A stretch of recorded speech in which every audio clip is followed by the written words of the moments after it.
নমস্কার। অবশেষে প্রতীক্ষার অবসান ঘটল। যে খবরটার জন্য অনেকেই অপেক্ষা করেছিলেন, সেই স্বামী বিবেকানন্দ স্কলারশিপের আবেদন প্রক্রিয়া কিন্তু শুরু হয়ে গেছে। তো চলুন আজকের এই আলোচনায় আমরা এর সব খুঁটিনাটি জেনে নিই। একদম ঠিক। এই মুহূর্তের সবচেয়ে বড় খবরটাই হলো এটা যে 2025-26 শিক্ষাবর্ষের জন্য স্বামী বিবেকানন্দ স্কলারশিপের অনলাইন পোর্টাল কিন্তু খুলে গেছে। হ্যাঁ, আজ মানে 28শে নভেম্বর থেকেই। আচ্ছা, এই স্কলারশিপ নিয়ে মনে যত প্রশ্ন আছে তার সব উত্তর দিতেই আমরা এই 6টা জরুরি বিষয় নিয়ে এক এক করে কথা বলবো। তাহলে আর দেরি কেন, চলুন শুরু করা যাক। তো সবার আগে যে বিষয়টা আসে সেটা হলো তারিখ। চলুন প্রথমেই দেখে নেওয়া যাক আবেদনের জন্য কোন কোন তারিখগুলো আমাদের মাথায় রাখতে হবে। দেখুন, নতুন আবেদন মানে ফ্রেশ অ্যাপ্লিকেশন আর রিনিউয়াল দুটোই কিন্তু 28শে নভেম্বর থেকে শুরু হয়ে গেছে। আরেকটা ভালো খবর কি জানেন? আবেদনের শেষ তারিখ কিন্তু এখনও জানানো হয়নি। তার মানে হাতে কিন্তু প্রস্তুতির জন্য বেশ কিছুটা সময় পাওয়া যাচ্ছে। আচ্ছা, তারিখ তো জানা গেল, কিন্তু তার থেকেও জরুরি প্রশ্ন হলো কারা আবেদন করতে পারবেন, মানে এর যোগ্যতার শর্তগুলো ঠিক কি কি। চলুন এবার সেটাই জেনে নেওয়া যাক। দেখুন, এখানে সবচেয়ে জরুরি শর্ত কিন্তু একটাই, আর সেটা হলো এই 60% নম্বর। শেষ কোয়ালিফাইং পরীক্ষায় কিন্তু মিনিমাম 60% মার্কস থাকতেই হবে। বলা যেতে পারে এটাই কিন্তু যোগ্যতার মূল চাবিকাঠি। শুধু তাই না, মাধ্যমিক বা উচ্চ মাধ্যমিক পাশ করার পর থেকে শুরু করে কলেজ বা ইউনিভার্সিটি স্টুডেন্টরা, ধরুন যারা এমএ, এমএসসি বা এমকম করছেন, সবাই কিন্তু আবেদন করতে পারবেন। আর সবচেয়ে দারুণ ব্যাপারটা হলো এখানে কিন্তু ক্যাটাগরির কোনো ভাগাভাগি নেই। এসসি, এসটি, ওবিসি বা জেনারেল সব বিভাগের ছাত্রছাত্রীরাই এর জন্য যোগ্য। যোগ্যতা তো বোঝা গেল, কিন্তু এবার আসা যাক টাকার কথায়।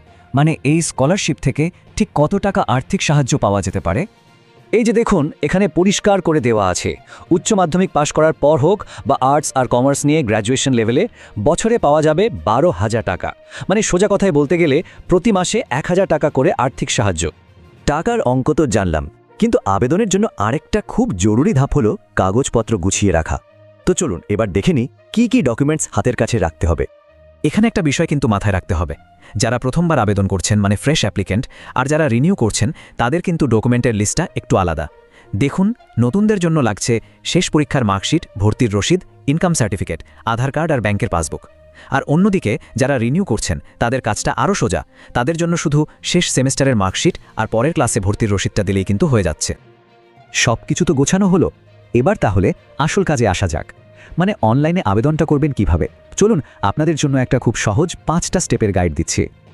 দেখুন, প্রসেসটা কিন্তু একদমই সহজ।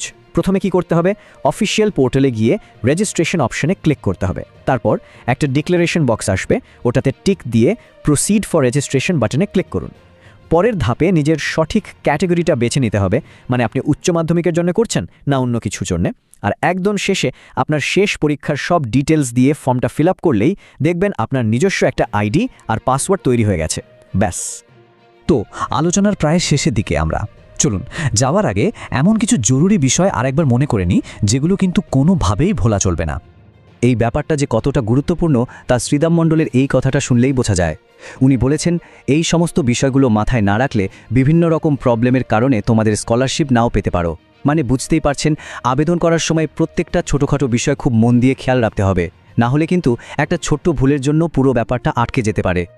তাহলে শেষ পর্যন্ত প্রশ্নটা এটাই দাঁড়াচ্ছে যে একটা সফল আবেদন নিশ্চিত করতে হলে কোন কোন সাধারণ ভুলগুলো আমাদের এড়িয়ে চলতেই হবে। পদ্ধতি জানা হয়তো সহজ, কিন্তু কোন ভুলগুলো করা যাবে না সেটাই কিন্তু আসল চ্যালেঞ্জ।